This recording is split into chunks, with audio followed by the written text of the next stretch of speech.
Nul doute que ce nouveau duo électrique plaira aux téléspectateurs. Gilbert, ancien chauffeur poids lourd retraité et particulièrement radin, face à sa nouvelle compagne Christine, une bourgeoise un peu snob qui n'a pas trop peiné dans la vie.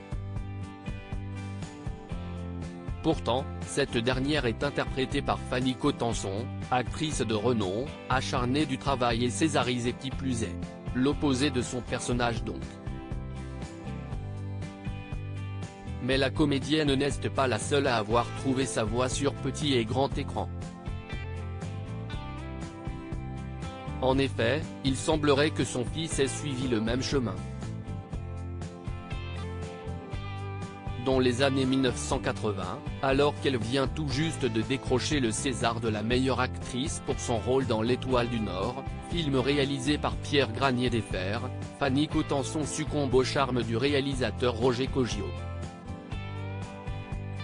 Éperdument épris, les tourtereaux entament alors une relation amoureuse. En 1990, ils ont un fils qu'ils décident de baptiser Maxime. Malheureusement, le couple se sépare quelques années plus tard et Roger Coggio décède en octobre 2001 des suites d'un cancer. Telle mère, tel fils. Aujourd'hui âgé de 33 ans, Maxime Coggio a choisi de suivre la voie de ses célèbres parents et est lui aussi devenu acteur. Après avoir suivi des cours au Conservatoire national supérieur d'art dramatique, le jeune homme a décidé de se consacrer au théâtre. En 2019, il était à l'affiche d'une pièce intitulée La vie de Galilée. Aujourd'hui, on le retrouve actuellement dans deux pièces, l'une intitulée Zaï Zaï Zaï Zaï et l'autre baptisée Beaucoup de bruit pour rien. Toutes les semaines, le fils de Fanny Cotenson est donc en représentation au théâtre de l'Atelier et dans plusieurs autres salles parisiennes.